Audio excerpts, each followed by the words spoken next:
इस पात्र को देख रहे हैं? एक कुम्हार इस पात्र को बड़ी यातना से, बड़ी सावधानी से गढ़ता है।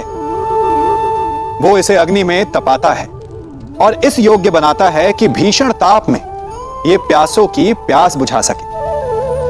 और इस घट का आरंभ जल से होता है।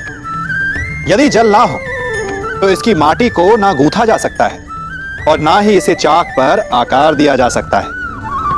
जल इसका लक्ष्य है, क्योंकि इसे अपने भीतर जल को संचित करके रखना है।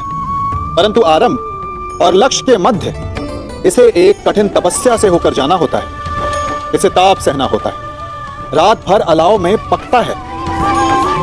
और यही समस्या मनुष्य के साथ भी होती है। यदि उसे अपने जीवन में लक्ष्य पाना है तो उसे दुखों का, कठिनाइयों का और बाधाओं का ताप सहना होगा। क्या आपने अपने जीवन में कभी तलवार खरीदी है? क्या देखकर तलवार खरीदते हैं? उसकी मयान देखकर या उसकी धार देखकर? अरे, मैं भी कैसा प्रश्न पूछ रहा हूं आपसे। यह आवश्यक थोड़ी कि आप कोई योद्धा या क्षत्रिय हो। यह भी हो सकता है कि आप कोई व्यापारी, कोई छात्र या शिक्षक हो। तो चलिए मैं आपसे यह पूछता हूं कि आप नए वस्त्र कैसे खरीदते हैं? क्या उसका रंग रूप देखकर खरीदते हैं या उसकी गुणवत्ता देखकर? गुणवत्ता देखकर, है ना?